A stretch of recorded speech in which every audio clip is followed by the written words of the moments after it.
purpose of a resume is to accurately present your accomplishments and credentials, what you can bring to an employer.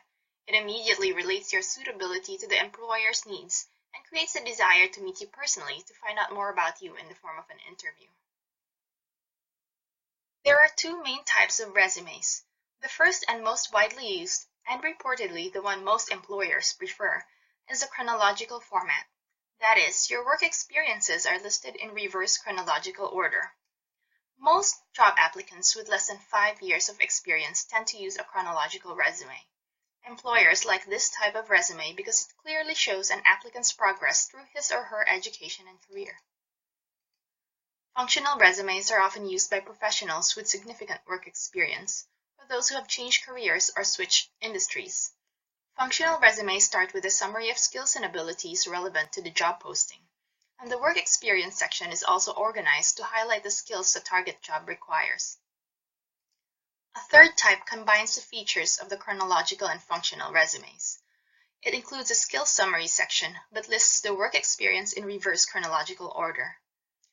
There are many arguments for choosing among these three types of resumes, and I list 3 resources in the module that you can read to help you decide which one best applies to your situation.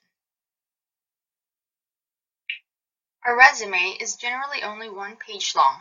Regardless of resume type, the minimum sections required include the header, which lists your contact information, a short objective statement, or, in the case of a functional resume, a section for the skills summary. This is followed by your work experience and education.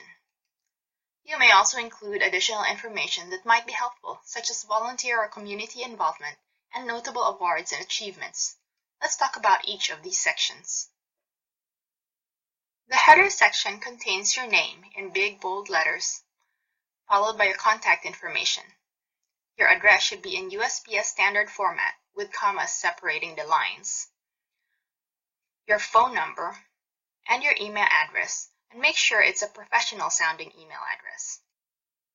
For the objective statement, start with a tweet you wrote in our previous activity. Make sure that you target the job posting and mention the position you're applying to.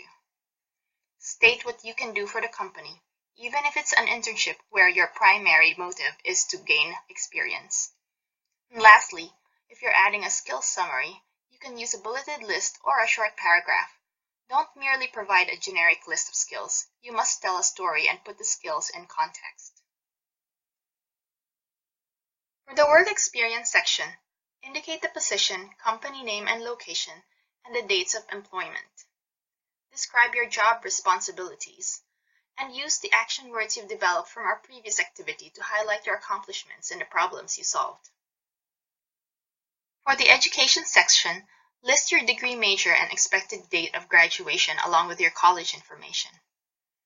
Remember to include any research or capstone experiences that may be relevant to the job you're applying to.